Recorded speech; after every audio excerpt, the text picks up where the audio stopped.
Hello there, I am Dr. Pamela, and this is The Joy Whisperer, where we explore the science and the practice of joy for our restoration, our resilience, our relationships, and our resistance. So today we're going to be looking at this concept of the inner jerk, the jerk that lives within all of us, whether we'd like to admit it or not. And we're going to look at that from the standpoint of three truths. So truth number one, we all have our stuff. We've got our baggage, we've got our stuff. Truth number two, our entire lives welcome the opportunity for growth and change. And truth number three, we tame our inner jerk when we feel safe. So I hope you're ready. Grab a pen, grab a friend, and let's get this conversation started. Hey world, I have a quick message. It's about safe driving. All right, let's go. Anytime you're driving, have the seatbelt buckled tight, both hands on the wheel and your phone out of sight. When not in your hand, trying to text somebody back, because if you do, your car might get smacked. The moral of the story, just put your phone down. The people on the road will stay safe and sound. Put your phone down, put your phone down. People on the road will stay safe and sound. Yeah. Black excellence is still at an all-time high. Back with me is Angela Rye, Macaulay Sellers, April Ryan, and Angel Gillen to talk about it. Don, we're not new to this, we're true to this. True to what? To overcome it and doing the dang thing. Can't argue with that. Miss USA, Miss Teen USA, Miss America, and Miss Universe were all black women. Mahershala, Ruth Carter, Hannah Beachler, and Peter Ramsey made history at the Oscars. And Spike finally got his. The American Medical Association elected A black woman, Dr. Patricia Harris. Coco Gauff broke new ground on the tennis court At just 15. Ava's still Avaing, Will's still willing, Issa's still Issaing, and everyone is still working to make our ancestors proud. Happy Black History Month.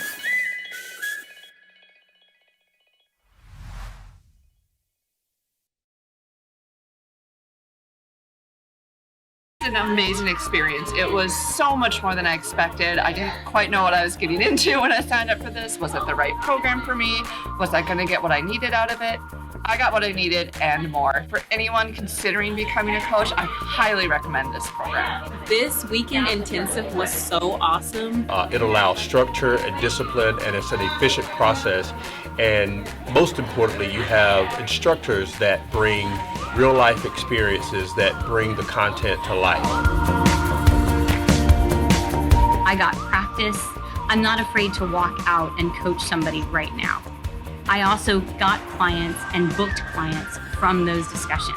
I also booked a speaking engagement from this weekend. This was way more than I could have imagined. Were just phenomenal. You know, I don't really think I could have asked for much more.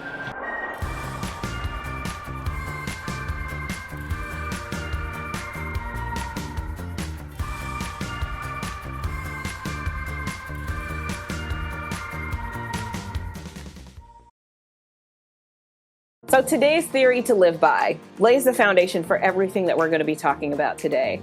And so shadow work by Carl Jung is the work that looks at those things that exist within us that we don't know is there, that we're ashamed of, that we struggle with, and we may struggle with it silently. We may not even really realize that it's a thing that we struggle with. And I think it's important for us to understand that when we do that shadow work, when we really kind of dig into those parts of ourselves that we don't necessarily want to touch, that's how we uncover the behaviors that we have that might lead to that inner jerk. So what is shadow work? Really, it's the idea that if there are invisible or parts of us that are just hidden, that we are able to kind of dig in and find out what is about us that's hidden. And it's not always negative things. It also can be quite positive. So a negative shadow might be something, connected to a trauma that we experienced as a child or in our marriage or at a job. And when we uncover it, we realize, oh, I respond this way when this kind of thing happens because of the trauma I experienced on that last job. And so then we realize, okay, there's a connection. Now I understand why my behavior is what it is. Now, some of the positive shadows, though, might be that I am really talented as a speaker or as a singer or as a coach or as a therapist. And I don't really want to dig into that because what it means is that I might actually be responsible for doing that. And so one of the things that's great about this shadow work is being able to uncover the good, the bad, and everything so that nothing is hidden and you understand the behaviors that you engage in. How do you maintain your joy? Well, 3 things. I don't stress the things I cannot control. I make time for myself and the activities that I enjoy. And thirdly, I give myself a mental vacation as needed, regardless of what's going on. There will always be time for something else.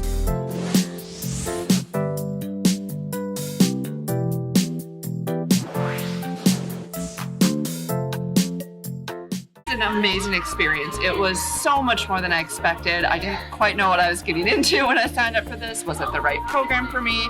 Was I going to get what I needed out of it? I got what I needed and more. For anyone considering becoming a coach, I highly recommend this program. This weekend intensive was so awesome. It allows structure and discipline, and it's an efficient process. And most importantly, you have instructors that bring real life experiences that bring the content to life. I got practice. I'm not afraid to walk out and coach somebody right now. I also got clients and booked clients from those discussions. I also booked a speaking engagement from this weekend. This was way more than I could have imagined. Were just phenomenal. I don't really think I could have asked for much more.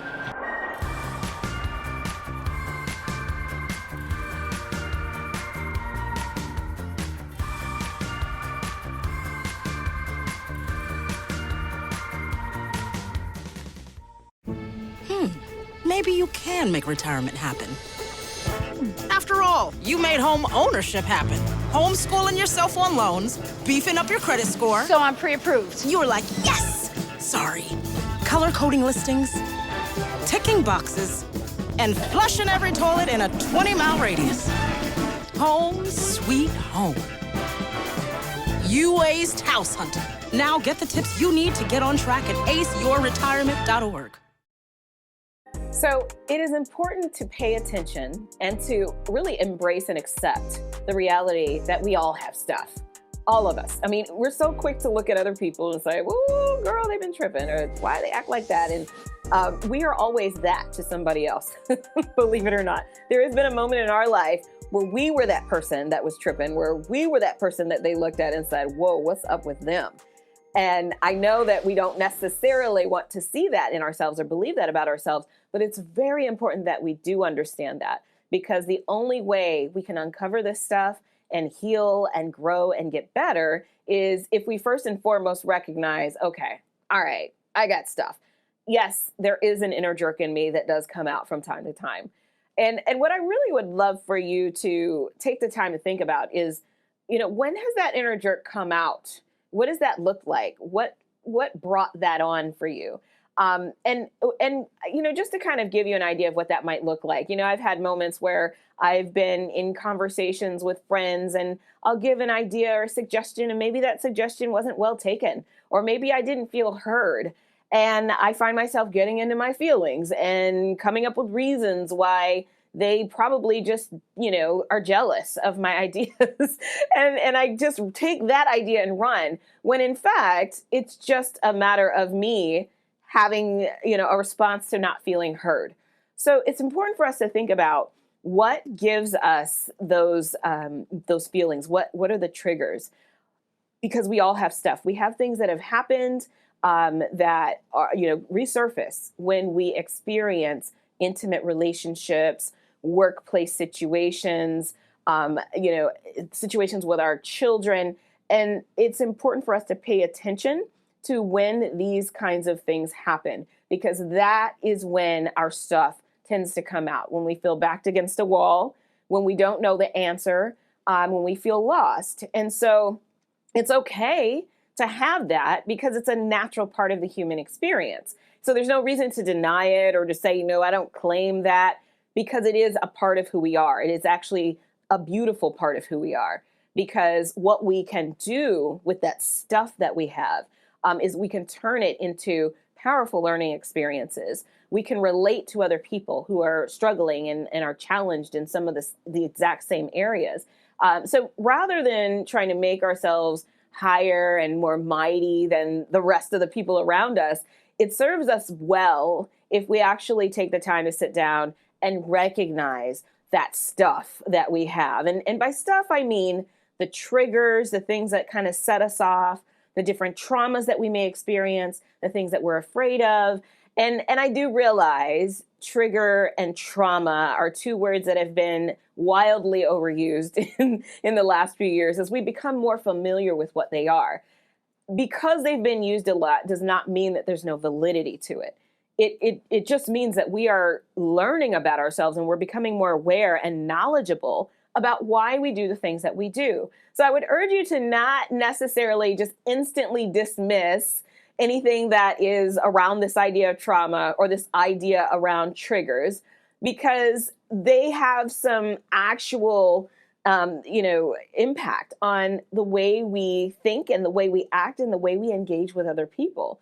So if we think that we are in a situation that is threatening, or we're not being valued, or we're not being heard, it is very likely that if this is something that's happened in the past that had a profound effect on us, that we are going to behave in some really interesting ways when they come up, currently. So it's important to think about that.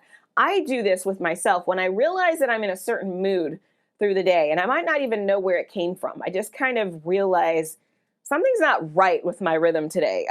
I feel a heaviness.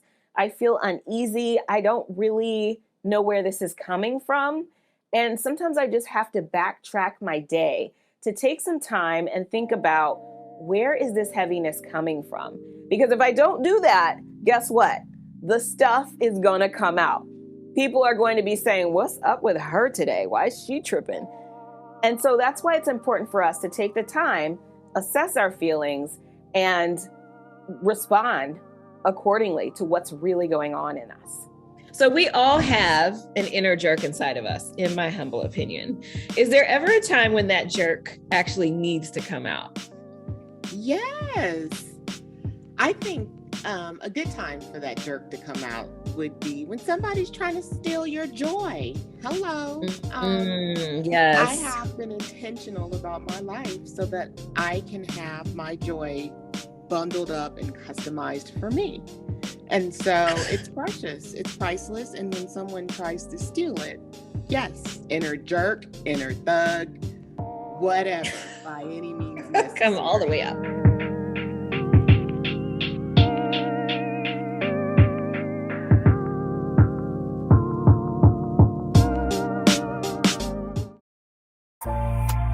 So let me tell you, there is nothing worse than dealing with somebody who has no idea that they have stuff that's coming out and spilling out and bleeding all over everyone.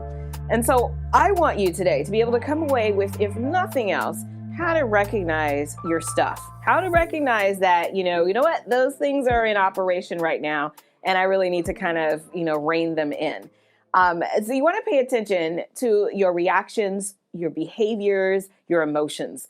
And so if we just look at behaviors alone, I'll give you an example. When I moved from one job to the other, and I'll tell you that I had such a hard time in my previous job that I attributed any, behaviors or messages or emails to, the trauma that I experienced in the first job, so it was like, if I got a message from, a supervisor that was new in my new job, I would be thinking, oh gosh, I must be in trouble. Because in the past job, if I got a certain message, I'd be in trouble, or there'd be some question about what I'm doing and why I'm doing it. And so I brought all of that perspective into the new position. Which is comical. I mean, one day I remember my the new supervisor sent me a text and, said, hey, are you free? And I'm thinking, oh my gosh, what did I do?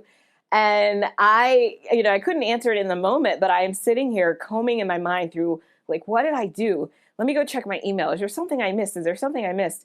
And then when I finally got back to him, I was free and I was able to get back to him, he just wanted to share a joke with me. And I'm thinking, all of that, I went through all of that emotional labor because of a text. And it made me realize, okay, there's a thing right there. That's stuff. That's the thing that I need to pay attention to that I didn't even realize was there. I didn't realize that I was bringing the after effects of a negative employment experience into a new and more positive and more healthy employment experience. And so my behavior, and I'll really say that was a combination of behavior and emotion and reaction all in one example, because my behavior was panic. And I'm going to go check my email and I'm going to see, is everything okay? The emotion was, not only, the fear of, oh my gosh, what did I do? And the uncertainty, but it was also the physiological response that I felt, feeling goosebumps, feeling shaky, feeling a little, hot and sweaty, like, oh gosh, what is it that possibly happened? And then, my reaction, just was very, I want us to pay attention to that kind of thing, because when I did, call back and we talked, we kind of laughed about it. But it was really telling. And those are the kinds of things that translate to not only just work environments, but we see these kinds of things creep up in relationships. We see these things creep up in, a lot of different types of situations. So if you think about it, even the relationship that I mentioned before that had, all this extra tension that was probably, unnecessary, can translate over to what you're experiencing in the workplace. So again, being able to pinpoint, how am I reacting to this particular situation? What is my behavior? Am I yelling? Am I screaming? And what is also, I talked about reaction, but what's also the reaction of the other person? Because what your intended message may be, it can be very different when received by the other person. And so you may think that your, reaction is completely natural and, down to earth. But if you see that the way it's received is not what you intended, it is worth investigation. It doesn't mean that you're necessarily wrong or, that your message wasn't done correctly, but it could be a signal to pay attention to the way people are receiving you, because there may be something that you're putting out there unintentionally that's worth investigating. So we often like to mask our emotions and push down those emotions and not really pay a lot of attention to them. But I will tell you, as Susan David talks about in her work around emotions, emotions are signals. Pay attention to those signals. And those are ways that you're going to be able to identify where your stuff lives. Joy is power. And today's power gear is the Joy Whisperer backpack. Now, for those of you who know me well, you know that I love to sit in cafes, restaurants, hotel lobbies to just get my writing done. And often I take my backpack, I take notebooks, and I am often asked the question, what is this Joy Whisperer thing about? It is a great conversation starter, and I get to meet a lot of people. So if you're single, you might want to consider having a Joy Whisperer backpack to gauge the level of joy in anybody that tries to approach you. If you want to learn more, go to joywhisperer.org, visit our store, and get yourself some gear. Join this Joy Whisperer tribe and represent everywhere you go. There are 16 million children struggling with hunger in America. That's 1 in 5 daughters, sons, neighbors, and classmates who don't know where their next meal is coming from. Yet billions of pounds of good food go to waste every year. It's time we do something about it. Feeding America is a nationwide network of food banks that helps provide meals to millions of kids and families in need. Visit feedingamerica.org to help them feed even more. Together, we can solve hunger. Together, we're feeding America. Hey world, I have a quick message. It's about safe driving. All right, let's go. Anytime you're driving, have the seatbelt buckled tight, both hands on the wheel and your phone out of sight. When not in your hand trying to text somebody back, because if you do, your car might get smacked. The moral of the story, just put your phone down. The people on the road will stay safe and sound. Put your phone down, put your phone down. People on the road will stay safe and sound. Yeah.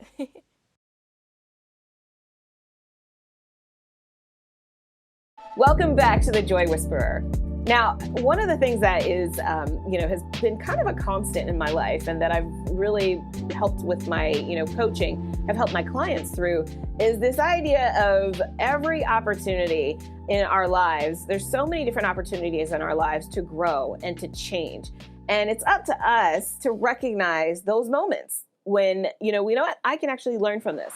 I can grow from this. I can change from this. No matter what it is that you've put yourself into, whatever scenario or predicament you put yourself into, there is always an opportunity to pivot and move into a different direction. I think about my younger years. So I haven't always, had the life that I have now. I wasn't born with a silver spoon in my mouth. And I've made some decisions early on that created quite a bit of struggle in my younger years. And so as a young mom, I remember making a decision, being at a crossroads and thinking, so am I going to go to school or am I going to take a factory job? And both were quite appealing. The factory job had a great pay rate and great benefits. And I'm thinking in the moment, I've got to have a way to take care of my son. School was going to have more of a delayed benefit. But that's where my heart was. My heart was because I love to learn. I love education. And so my heart was in the decision to go to school. Not to say either decision would have been bad, but what I will say is that the decision to go to school definitely set me on the trajectory for the life that I have now. And if you think about the journey of your own life, where you've been, maybe some of the decisions that you've made that you weren't so proud of, but the opportunities that have come, that have shown up for you to pivot and change and grow in a new direction. I mean, that's really what life is about. I have conversations with friends all the time. I'm single. Many of them are single. And we talk about finding that right person. And, the conclusion that I've drawn, although I probably can't draw any conclusions quite yet at this stage in my life, but one of the conclusions that I've drawn is that there's not necessarily a solid right or wrong answer. It's really about that process of growth.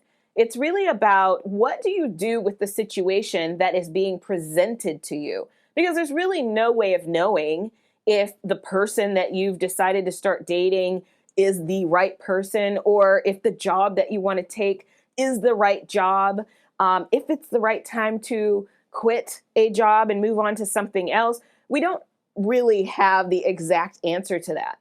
But what we do have is the opportunity to look at the decision after it's been made and decide, okay, so now what am I going to do? What direction am I going to move now that I've seen the result of this particular decision? So even when things don't necessarily go the way that we planned, because of course, when I was 19, I was expecting to get married and live happily ever after and all of that stuff. And that didn't quite happen in that relationship. What I learned though, is how to take each opportunity after that and to grow. Black excellence is still at an all-time high. Back with me is Angela Rye, Macaulay Sellers, April Ryan, and Angel Gillum to talk about it. Don, we're not new to this. We're true to this. True to what? To overcome it and doing the dang thing. Can't argue with that. Miss USA, Miss Teen USA, Miss America, and Miss Universe were all black women. Mahershala, Ruth Carter, Hannah Beachler, and Peter Ramsey made history at the Oscars. And Spike finally got his. The American Medical Association elected a black woman, Dr. Patricia Harris. Coco Gauff broke new ground on the tennis court at just 15. Ava's still Avaing, Will's still willing, Issa's still Issaing, and everyone is still working to make our ancestors proud. Happy Black History Month.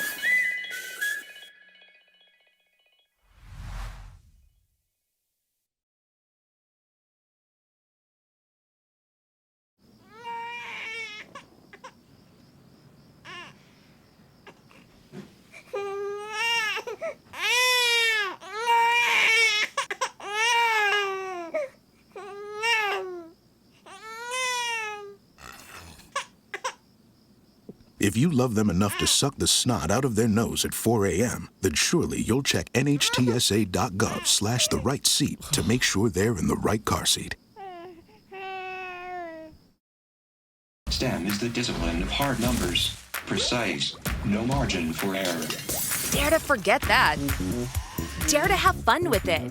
Get weird with it. Dare to get messy, or just mess it up. Dare to program something internet-breaking, record-breaking. Dare to blow their minds.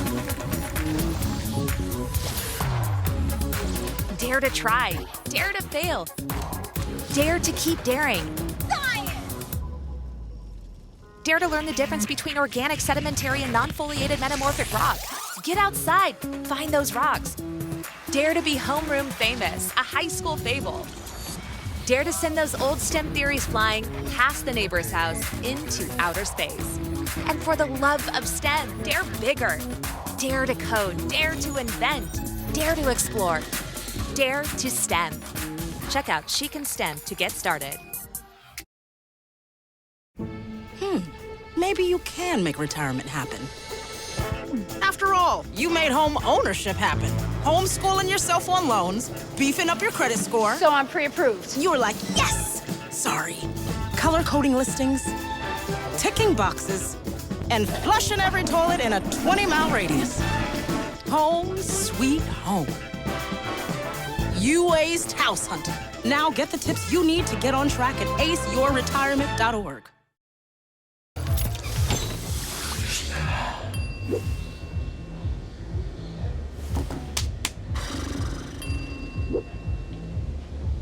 If you need to do something to feel okay to drive, you're not okay to drive.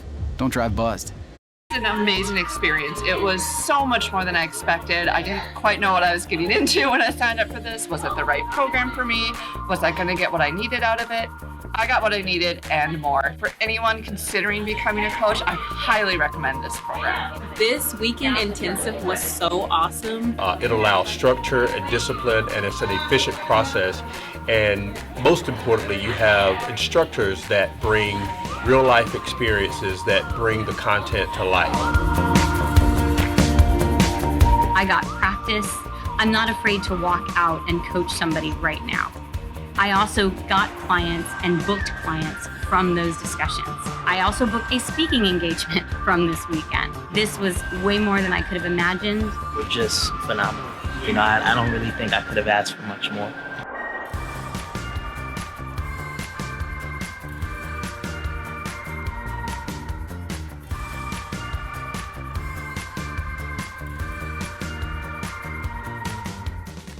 How can we best support men in the expression of their emotions? Great. So we can support men in the expression of their emotions, I think, in two ways. One is by listening, right? Listening for context, listening to absorb the information and not listening with the premise of just jumping in to talk. And then secondly, I think we can support men by paying attention, right? Paying attention to their body language, how they deliver the emotion, right? So really paying attention that way. Welcome back to the Joy Whisperer. Now, growth opportunities are hard, and it's easy to kind of run away from them because they're hard, they're embarrassing, they are emotion laden, and sometimes it's easier just to kind of move on and not really deal with it. In the example that I gave about, my boss just sent me a completely innocent text just to see if I'm available, to talk, and my panic that I had around that. That was a growth opportunity. And I took that opportunity to really just open up and tell him, this is crazy, because do you know how I responded when I got your text? I actually had a moment of panic, and we talked through it. And it was to me, it was a growth opportunity to be able to talk through that. Again, remember, the inner jerk is, it comes out when you feel threatened, when you don't feel safe in your environment. And so growth opportunities can be hindered if you're in an environment in which you don't feel safe. So I will say, and I can happily report, that in my current employment situation, I feel quite safe. And so I was able to open up and share the anxiety that I felt around a random text. And that was beneficial for me. But it was also beneficial for my supervisor to get an understanding of some of the learning curve that I might be going through as I am adapting and adjusting to the new situation. And so, again, I know it's not easy to show these levels of vulnerability. But, I reference Brene Brown quite a bit. And as Brene Brown shares in her conversations around vulnerability, is that it is really the only place and the only way that we are going to grow is, if we are willing to show those different levels of vulnerability. It might not be so easy to do in the workplace because you don't know who you can trust. And when you are in a situation where, there is a real struggle with trust, then it's important that at least you are able to recognize, these growth opportunities within yourself and to have people that you do trust, that you can share that information with. Maybe it's not your supervisor, but maybe it's your best friend. Maybe it's a counselor. Maybe it's a therapist. But it's important to make sure that you do have people who are willing to be your sounding board, who you can process information like this with, for your own benefit and for your own growth. I encourage you not to let growth opportunities pass you by. Now, workplace growth is really hard because, again, you're trying to deal with those vulnerabilities in a place among strangers. How do you deal with those vulnerabilities with family members who know you very well, who have seen your triggers, who've seen the best and the worst of you? It's important to be vulnerable in those situations as well. And I know that that's not easy to do either. For some people, it's easier to be vulnerable in the workplace than it is around family members. But it's important to understand that that vulnerability that you show is not for them, it's for you. And it's also important to acknowledge that if you are going to show vulnerability and you are going to allow this to be a growth opportunity, that you do need to make sure you're in a safe space and a safe zone to do that. So, I have family members where it's not always the safest place for me to show my vulnerability, but I do have people, again, who I can share my vulnerabilities with. So when I have a growth moment in the midst of a situation in which I'm not feeling safe, in which I do feel that my there might be some psychological threat to my well-being, I will take note of that situation. I will pay attention to what I'm feeling. I'll pay attention to my reactions, but I will also make sure I have some conversations and process this with other people. And so while you may not be able to engage in those growth opportunities externally in the moment, you can most certainly, from an internal standpoint, process, okay, what's happening in this situation? Why am I feeling the way I'm feeling in this situation? What can I learn from this particular situation? I'll give you another example. So, looking at co-parenting, I know a lot of people really struggle with the co-parenting journey. And there are a lot of triggers. There's a whole hotbed of triggers that can happen with co-parenting. But if you pay attention to those things that are working and the communication cues that are successful and that are smooth, that's also, the positive experiences are also growth opportunities. Hold on to those, duplicate those, and learn how to get even better. STEM is the discipline of hard numbers, precise, no margin for error. Dare to forget that. Dare to have fun with it. Get weird with it. Dare to get messy or just mess it up. Dare to program something internet-breaking, record-breaking. Dare to blow their minds. Dare to try. Dare to fail. Dare to keep daring. Dare to learn the difference between organic, sedimentary, and non-foliated metamorphic rock. Get outside, find those rocks. Dare to be homeroom famous, a high school fable. Dare to send those old STEM theories flying past the neighbor's house into outer space. And for the love of STEM, dare bigger. Dare to code, dare to invent, dare to explore, dare to STEM. Check out She Can STEM to get started.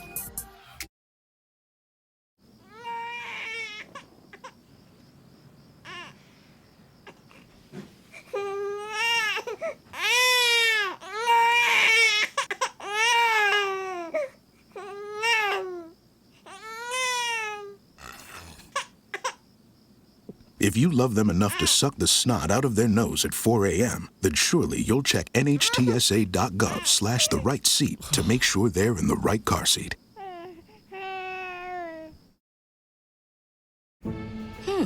Maybe you can make retirement happen. After all, you made home ownership happen.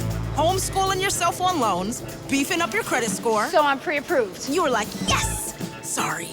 Color coding listings, ticking boxes, and flushing every toilet in a 20-mile radius. Home sweet home. You aced house hunting. Now get the tips you need to get on track at aceyourretirement.org. There are 16 million children struggling with hunger in America. That's 1 in 5 daughters, sons, neighbors, and classmates who don't know where their next meal is coming from. Yet billions of pounds of good food go to waste every year. It's time we do something about it. Feeding America is a nationwide network of food banks that helps provide meals to millions of kids and families in need. Visit feedingamerica.org to help them feed even more.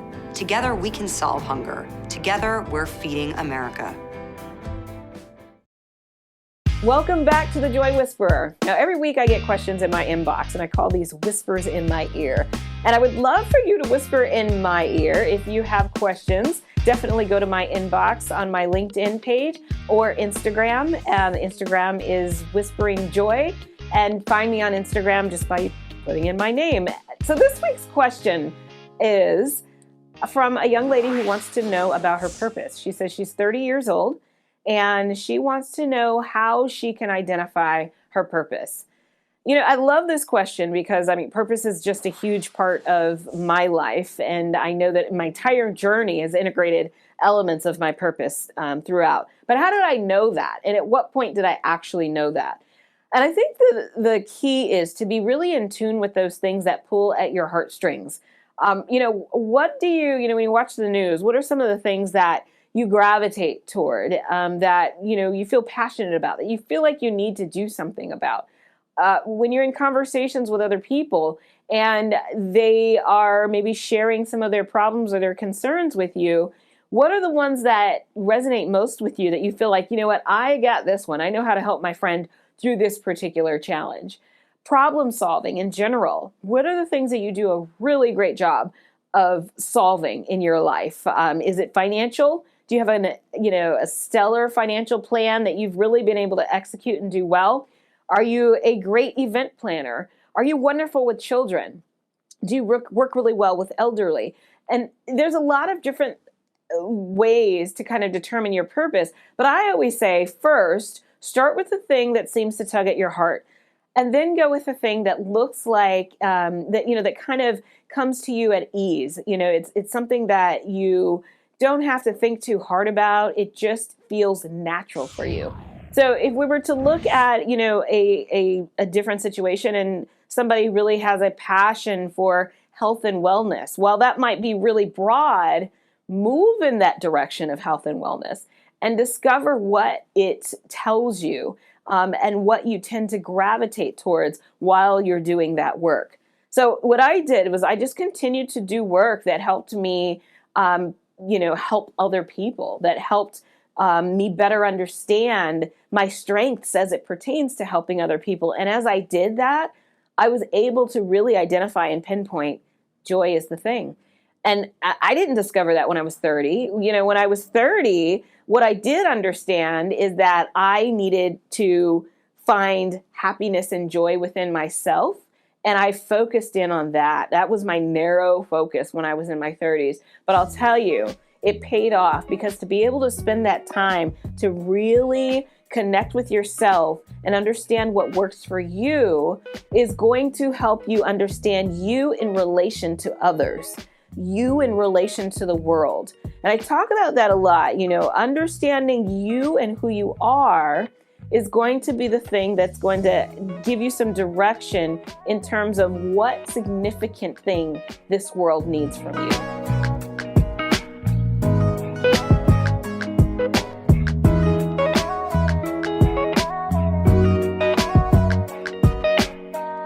Amazing experience. It was so much more than I expected. I didn't quite know what I was getting into when I signed up for this. Was it the right program for me? Was I going to get what I needed out of it? I got what I needed and more. For anyone considering becoming a coach, I highly recommend this program. This weekend intensive was so awesome. It allows structure and discipline, and it's an efficient process.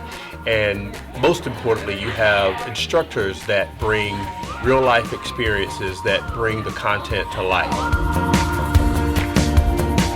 I got practice.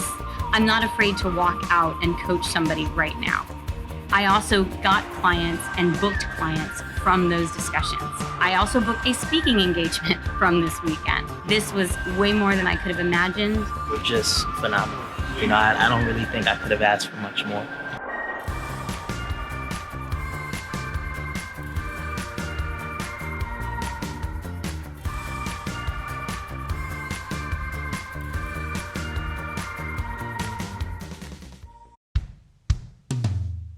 Hey world, I have a quick message. It's about safe driving. All right, let's go.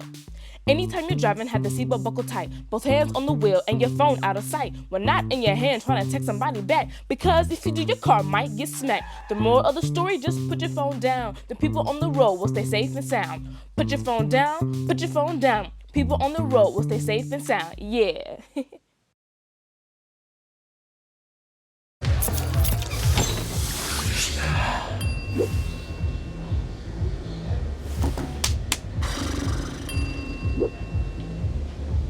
If you need to do something to feel okay to drive, you're not okay to drive. Don't drive buzzed. STEM is the discipline of hard numbers, precise, no margin for error.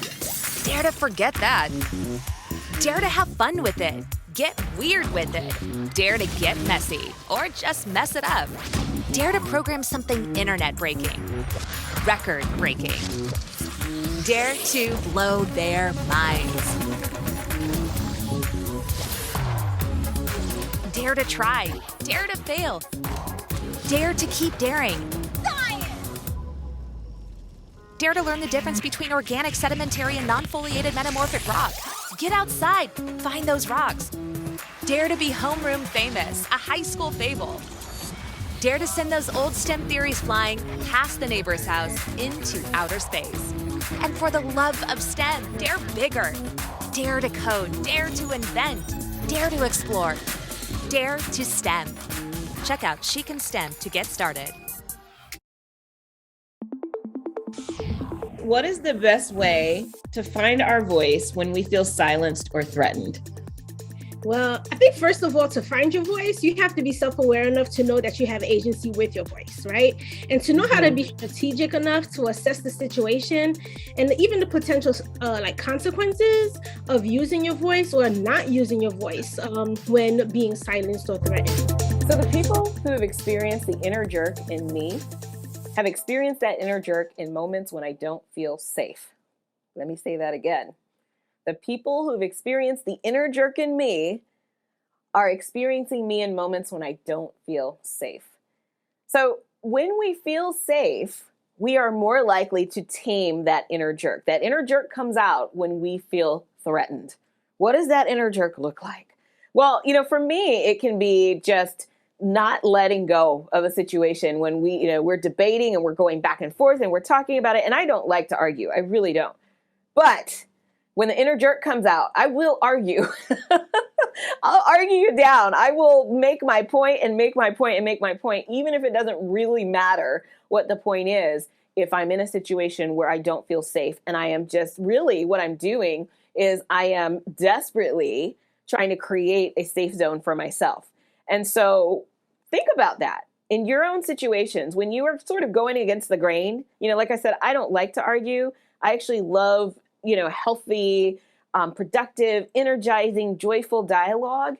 And when I engage in a back and forth sparring match with somebody, it is not my natural inclination.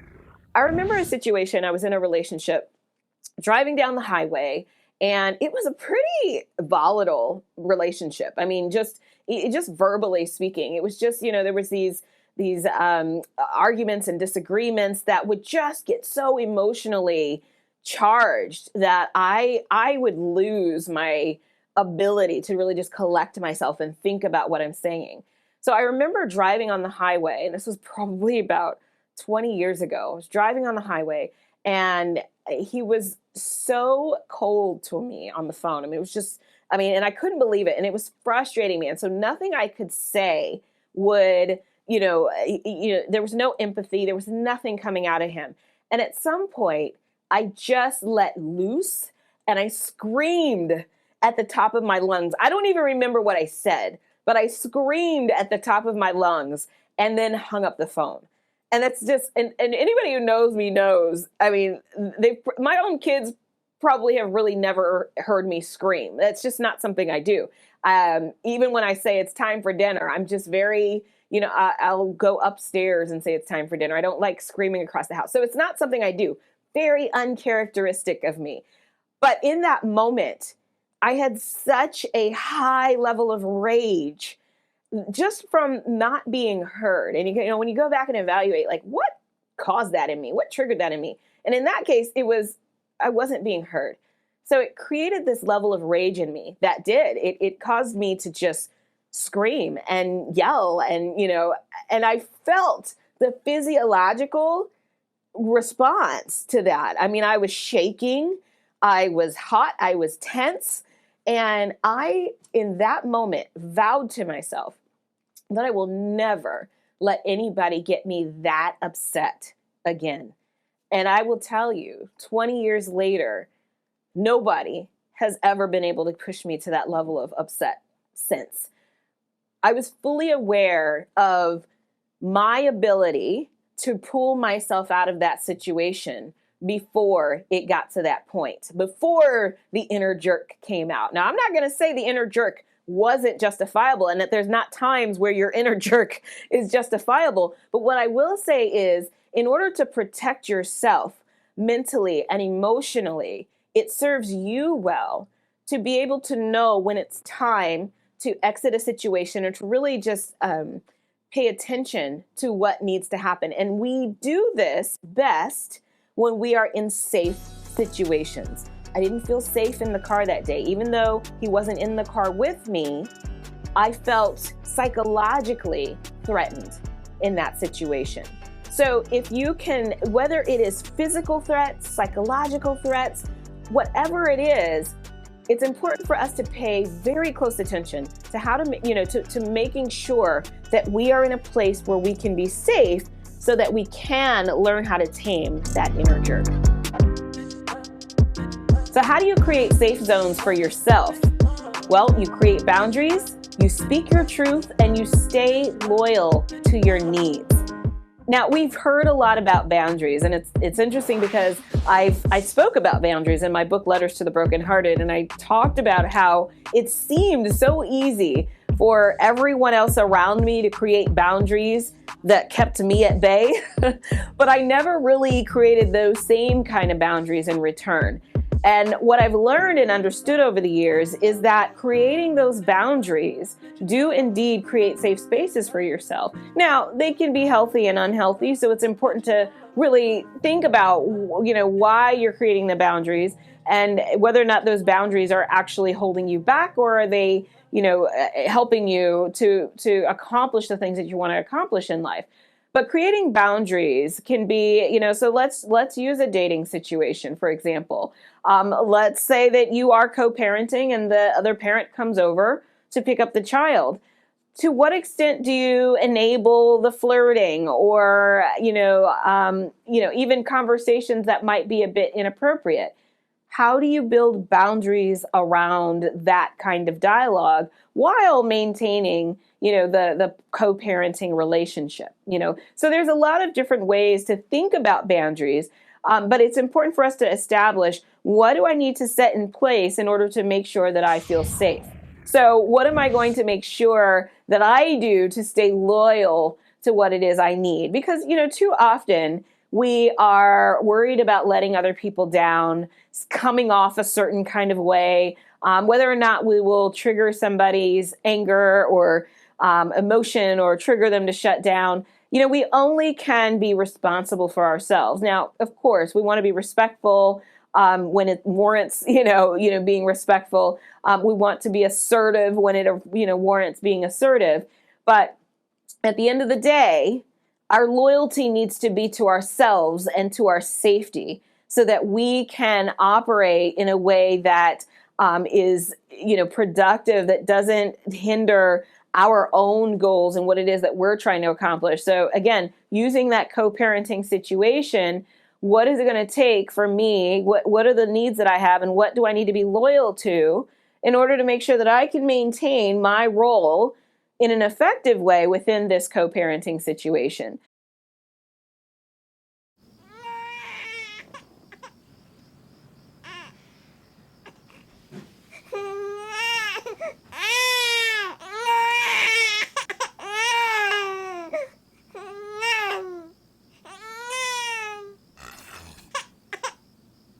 If you love them enough to suck the snot out of their nose at 4 a.m., then surely you'll check NHTSA.gov/the right seat to make sure they're in the right car seat.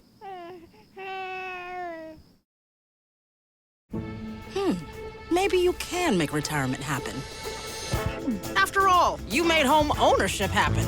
Homeschooling yourself on loans, beefing up your credit score. So I'm pre-approved. You were like, yes! Sorry. Color coding listings, ticking boxes, and flushing every toilet in a 20-mile radius. Home sweet home. You aced house hunting. Now get the tips you need to get on track at aceyourretirement.org. Black excellence is still at an all-time high. Back with me is Angela Rye, Macaulay Sellers, April Ryan, and Angel Gillen to talk about it. Don, we're not new to this, we're true to this. True to what? To overcome it and doing the dang thing. Can't argue with that. Miss USA, Miss Teen USA, Miss America, and Miss Universe were all black women. Mahershala, Ruth Carter, Hannah Beachler, and Peter Ramsey made history at the Oscars. And Spike finally got his. The American Medical Association elected a black woman, Dr. Patricia Harris. Coco Gauff broke new ground on the tennis court at just 15. Ava's still Avaing, Will's still willing, Issa's still Issaing, and everyone is still working to make our ancestors proud. Happy Black History Month.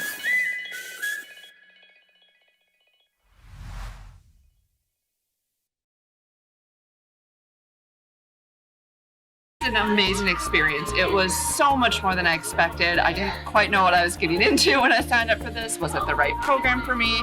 Was I going to get what I needed out of it? I got what I needed and more. For anyone considering becoming a coach, I highly recommend this program. This weekend intensive was so awesome. It allows structure and discipline, and it's an efficient process. And most importantly, you have instructors that bring real life experiences that bring the content to life. I got practice. I'm not afraid to walk out and coach somebody right now. I also got clients and booked clients from those discussions. I also booked a speaking engagement from this weekend. This was way more than I could have imagined. We're just phenomenal. You know, I don't really think I could have asked for much more.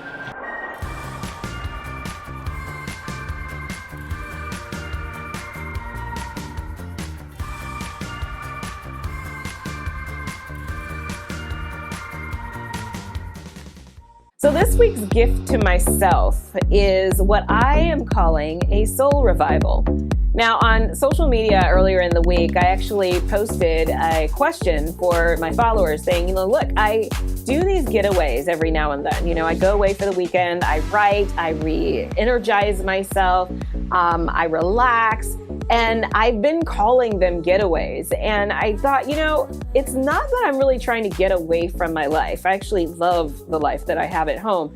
What is a better word or term that I can use to describe what I do when I go away? And I think that what I've landed on is soul revival. So my gift to myself this week was a soul revival. So I went away to Savannah, Georgia, and I found an amazing Airbnb that I've kind of gone to a couple of times because it really is just everything I need. It's right in the heart of the historic downtown. It's not far from the lake. It's not far from Forsyth Park. Everything that I need is right there, not to mention that the Airbnb itself is amazing. So what I do is I go and I spend the weekend. Usually day one is just, let me just relax. No agenda, nothing, no tight schedule. Sleep as long as I need to sleep. Wake up when I naturally wake up. start the day that the way that I want. My point is, where there's a will, there's a way.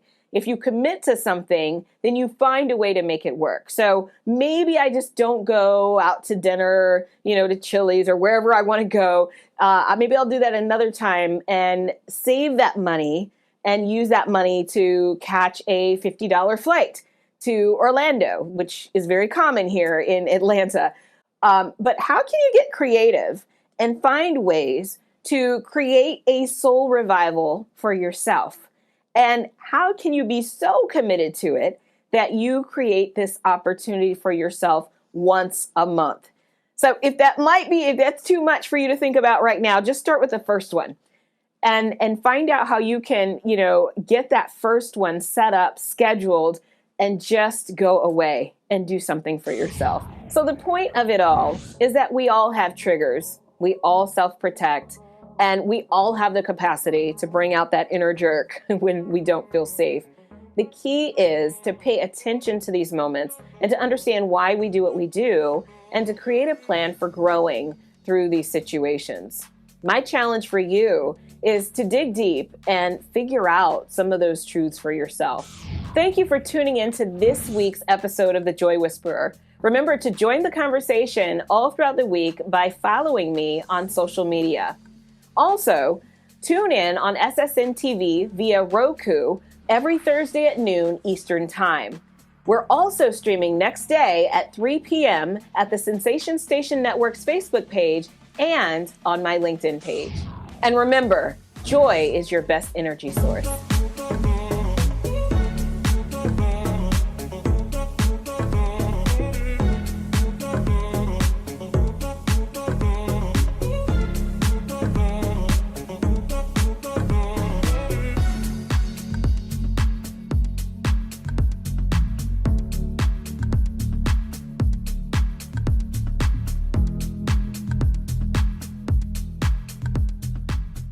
An amazing experience. It was so much more than I expected. I didn't quite know what I was getting into when I signed up for this. Was it the right program for me?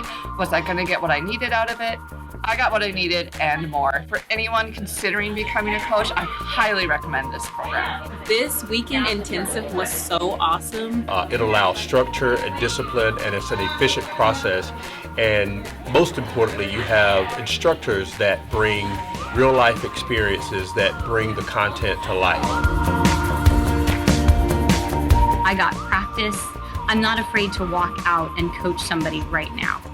I also got clients and booked clients from those discussions. I also booked a speaking engagement from this weekend. This was way more than I could have imagined. It was just phenomenal. I don't really think I could have asked for much more.